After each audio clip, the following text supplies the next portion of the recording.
And I would like to welcome the panel who are the speakers. And we also have Professor John Wass, who is a professor of endocrinology at Oxford University, to join the panel. Thank you. Lovely to see you all. So I will start with a question that we had from the audience. And I think it's a question that is very important and is actually important to address. And I would like to hear from most of you about what you think about. So the comment we had was from the National Center for Eating Disorders, and it's a question for the panel. And I'll just relay what they say. Unhappy about the narrative of sickness, prefer condition. So I'll start from Arya, and I will go around and ask you individually what you think. And obviously, please contribute to the discussion. What do you think, Arya? So obesity as a disease or as a sickness is not acceptable to some people. They prefer condition. So what do you think about this? And do you think obesity is a disease or a condition? Well, you have to define what the difference is. What's a disease and what's a condition? If you define a disease as a condition that affects health, then it's a disease. I can think of a lot of analogies. You could argue that diabetes is not a disease because it's just a risk factor. Maybe diabetes is just a condition. Maybe depression is just a condition. Is depression really a disease? It's a lot of linguistics, it's semantics. The question is who is served by calling it a disease? And ultimately, if you think about all the people who are living with obesity who need help and need access to proper care and need access to proper treatments and need access to, and you want to teach this in medical schools and you want to have doctors knowledgeable about, treating this disease, well, then calling it a disease actually sets that agenda very clearly.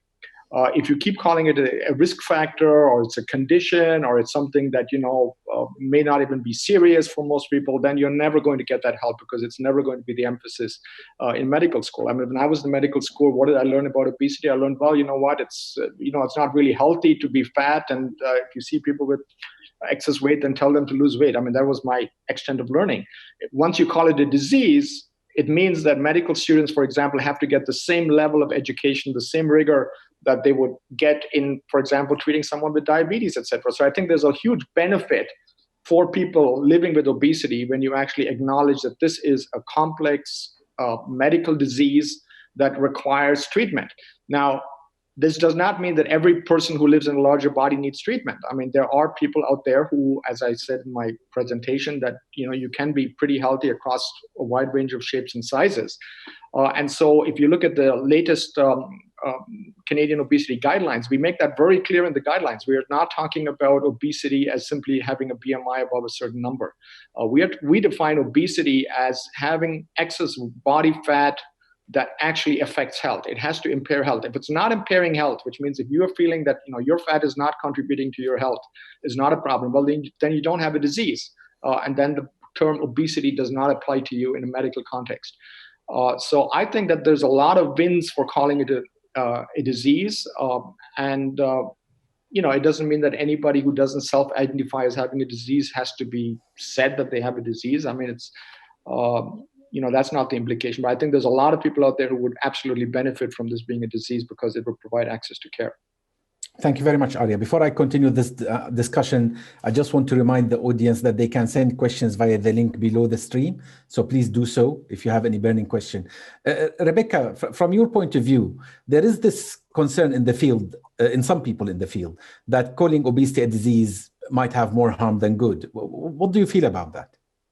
Well, we've done a little bit of research on this actually with kind of community population samples, asking them what they think about the disease classification and whether they think it will increase stigma or decrease stigma. And we see that people kind of are on either side. About a third of people think that it might actually reduce stigma because it removes kind of a personal blame, personal responsibility aspect that we so often see in the obesity narrative. When we call it a disease, it recognizes the complex, multifactorial nature of obesity. At the same time, we see some people who think that it might increase stigma. Again, for the idea that kind of Arya brought up a moment ago, not all people are necessarily unhealthy if they have obesity, whereas a disease might imply that. So, I think we don't really know whether it will increase or decrease stigma, but there are certainly a number of medical reasons for the disease classification. Thank you very much for that, Rebecca. May I ask our patient and people living with obesity representatives? I'll start with Nadia and then ask Anne. Nadia, what do you feel about obesity as a disease? Do you know what? I was, as a person living with obesity and surrounded by such esteemed, highly educated colleagues, I have no medical knowledge. Just like Dr. Sharma said, the semantics of the words, what's the difference between a disease or a condition? The way I look at it is purely from a policy perspective, is that, as I agree what was previously said, that I'm also a member of the all-party parliamentary group on obesity. At that level, I sort of see we need obesity to be classified as a disease, and this is my personal sort of straight and narrow-minded opinion, for funding, for recognition that a fact is it is a disease and will be treated in the same way as all the other terrible diseases that are faced in nowadays. And there, as was previously mentioned, it trickles down to education, to all sorts of things like that, where we can then understand and take away the personal element of it and the self-blame. So that's entirely where I stand on that. And if somebody ever asks me those particular questions, I answer in that way and format. And to be honest, I've never really had an intelligent rebuttal. So I hope I'm in the right direction. Thanks, Abd. No problem. Thank you, Nadia. Anne, what are your views? You need to unmute yourself. Yeah. My view is that it shouldn't matter. As it was said, it's semantics. I don't care whether it's called a disease or whether it's called a condition. That isn't the issue. The issue is that it needs tackling. The issue is that the stigma around it needs tackling. And if calling it a disease gives it more gravitas, then so be it. We'll call it a disease.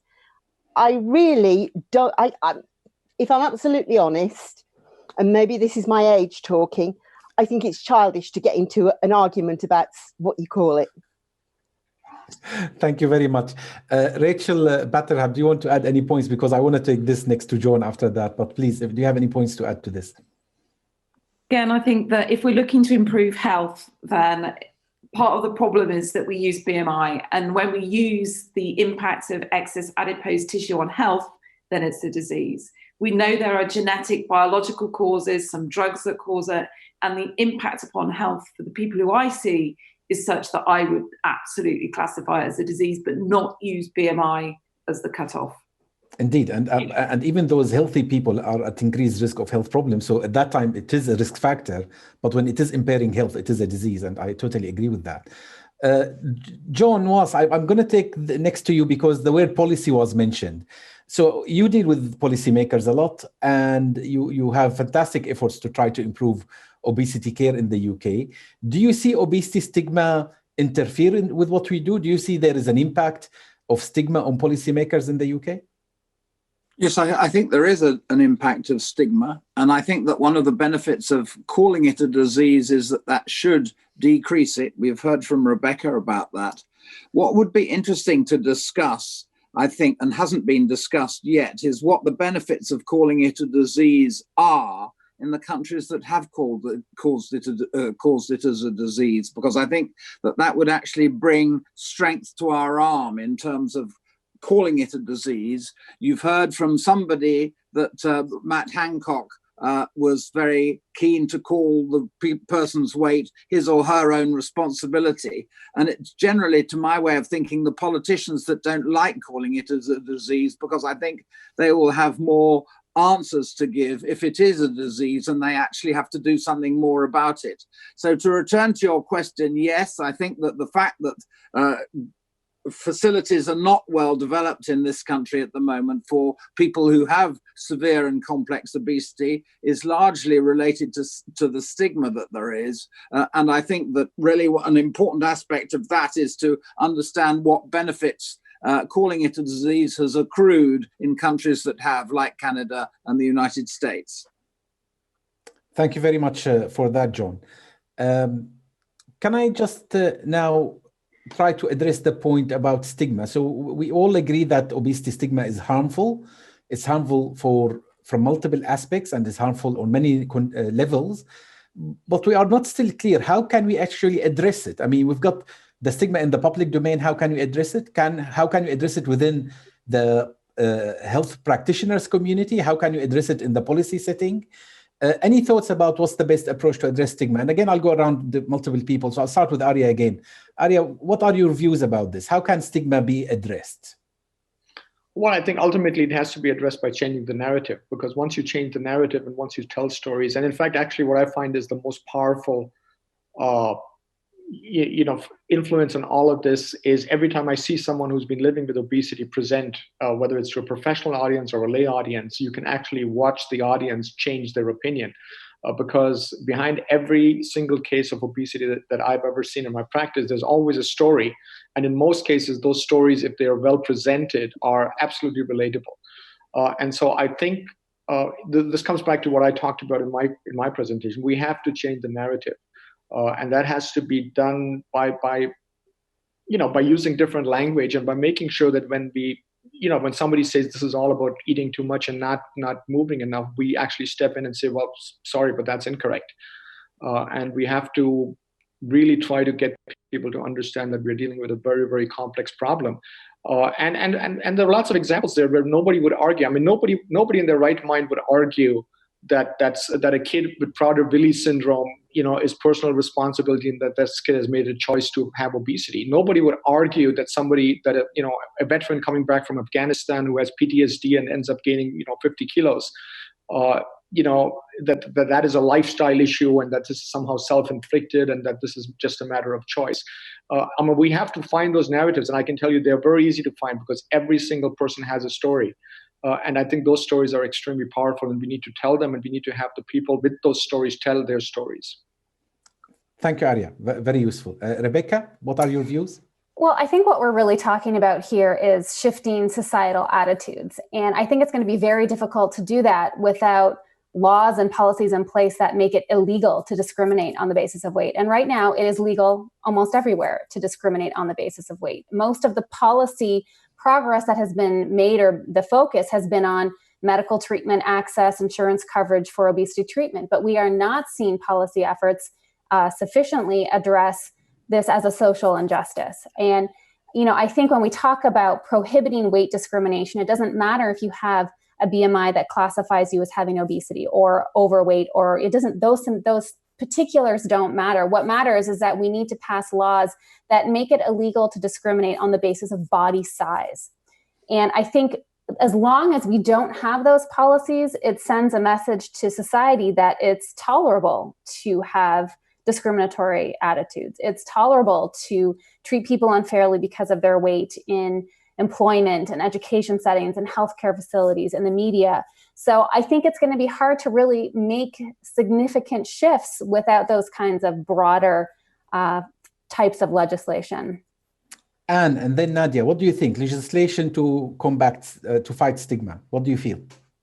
I feel that would be the perfect way of moving it forward, but I don't think it will be an option that would be viable. I honestly do not believe that governments will do that, because we have politicians, as I said earlier, that are more interested in being elected at the ballot box next time.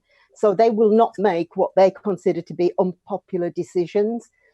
And then we talk about sort of like discrimination against people living with obesity being so embedded in this society. It goes back so many years, and it is so part of what life is all about for a lot of people. We're not going to change it very easily.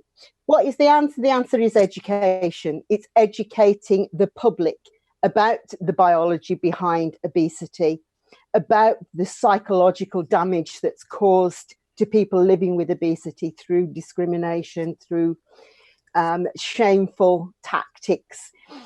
As was said earlier on, if you get a child that's teased by the family, they're hurt. They're very hurt. And who do they go to soothe them when that hurt, is there? It's very difficult. Nadia. Thank you, Anne. Anything to add? Yes.